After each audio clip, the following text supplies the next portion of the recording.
প্রিয় দর্শক, অনেকেই বলতেছেন যে ভাই বর্তমানে আমরা মুরগি পালন করতেছি, সেই মুরগিগুলো প্রচুর পরিমাণ মুরগিগুলো ঠান্ডা লাগতেছে বর্তমানের সময়। এটা আসলে এত বেশি পরিমাণ মুরগি ঠান্ডা কেন লাগতেছে এবং কি এই রোগের লক্ষণটা কি, এই রোগের চিকিৎসাটা কি, সেই বিষয়টা নিয়ে আজকে আলোচনা করার চেষ্টা করব। এই রোগ থেকে কীভাবে মুক্তি পাবেন সেই বিষয়গুলোই আলোচনা করার চেষ্টা করব। মুরগির ঠান্ডা রোগ কেন হয়, সেটি হচ্ছে অতিরিক্ত তাপমাত্রা হওয়ার কারণে কিন্তু মুরগিগুলো ঠান্ডা লাগে এবং কি অতিরিক্ত শীত হওয়ার কারণে কিন্তু ঠান্ডা লেগে থাকে। ফ্লোর কাঁচা থাকলে কিন্তু ঠান্ডা লেগে থাকে এবং কি সেখানে অতিরিক্ত মুরগি বেশি রাখার কারণে সেখানে লিটারের কারণে কিন্তু মুরগিগুলো ঠান্ডা লেগে থাকে। অতিরিক্ত ঠান্ডা পানি যদি বাচ্চাকে দেন সেক্ষেত্রে ঠান্ডা লাগতে পারে।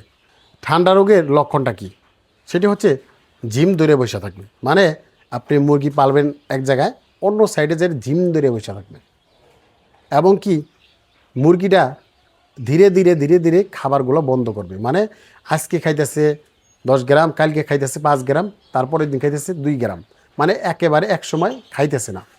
এটা হচ্ছে লক্ষণ। আরেকটা লক্ষণ হচ্ছে একেবারে চুনা পায়খানা, মানে আপনি যখন লিটারে মুরগিটা পালন করবেন বা ফ্লোরেই পালন করেন না, যেখানে পালন করেন না কেন সেখানে চুনা পায়খানা আসবে। এটি হচ্ছে একটা লক্ষণ। আরেকটা লক্ষণ হচ্ছে নাক দিয়ে, মানে নাকের ভিতরে এক কক জমে রয়েছে, মানে ও হাঁ করে নিঃশ্বাস নিতে পারতেছে, মানে হাঁ করে নিঃশ্বাস নিতে হচ্ছে। এই কারণে কিন্তু ঠান্ডা লাগছে প্রচুর পরিমাণ। এটা একটি ঠান্ডা রোগের লক্ষণ। এরকম লক্ষণ যদি দেখে থাকেন তাহলে বুঝতে পারবেন যে এই মুরগির ঠান্ডা লাগছে। এখন ঠান্ডা রোগের চিকিৎসাটা কি, ঠান্ডা তো লাগছে, চিকিৎসা কী দেব? এখন দেখেন, আপনার আগে বুঝতে হবে যে বাচ্চার বয়স কতটুকু। দেখেন, ছোট বয়সে ঠান্ডার ডোজ দিতে হয় অ্যান্টিবায়োটিক কম পাওয়ারের। যখন বাচ্চাটা বড় হয় তখন কিন্তু বেশি পাওয়ারে অ্যান্টিবায়োটিক দিতে হয়। সাধারণত আমরা ভেটেরিনারি দোকানে যেগুলো পাই সেগুলো হচ্ছে মাইকোডিক, লিপোম্যাক্স।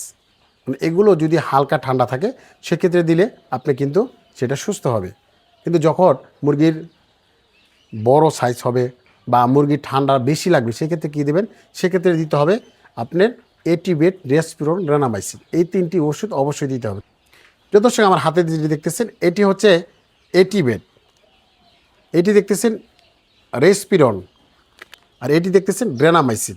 মানে 3টা ওষুধ একাত্র মিক্স করে যত ধরনের বেশি ঠান্ডা লাগুক না কেন অবশ্য এই 3টা ওষুধকে চালাইলেই আপনার মুরগিগুলো কিন্তু একেবারেই সুস্থ হবে।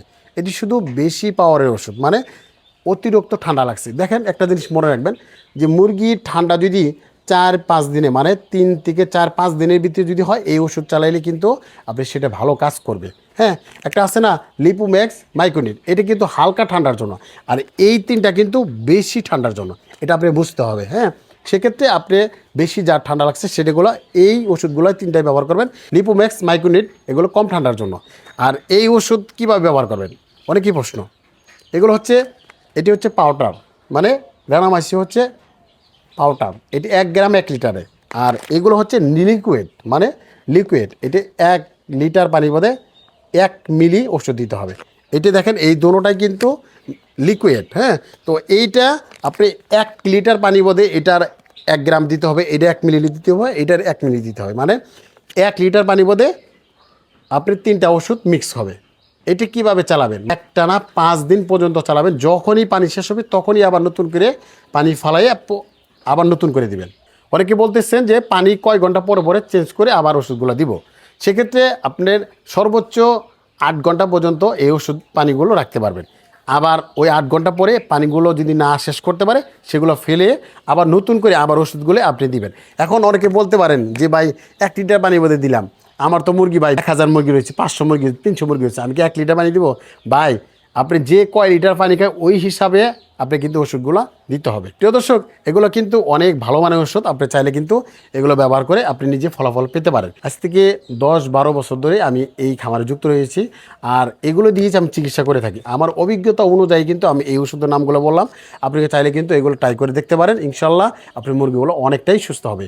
আর যাদের মুরগি অতিরিক্ত মুরগি মারা গেছে বা বেশি রোগে আক্রান্ত রয়েছে সেক্ষেত্রে আপনি পশু ডাক্তার রয়েছে, যেমন প্রাণী দপ্তর অফিসে বা একটা ডাক্তার দেখাইলে মুরগি কাইটে দেখাই দিলে ইনশাল্লাহ ওনার একটা সাজেশন অনুযায়ী চললে আপনি সেই মুরগিগুলো একেবারেই সুস্থ হবে।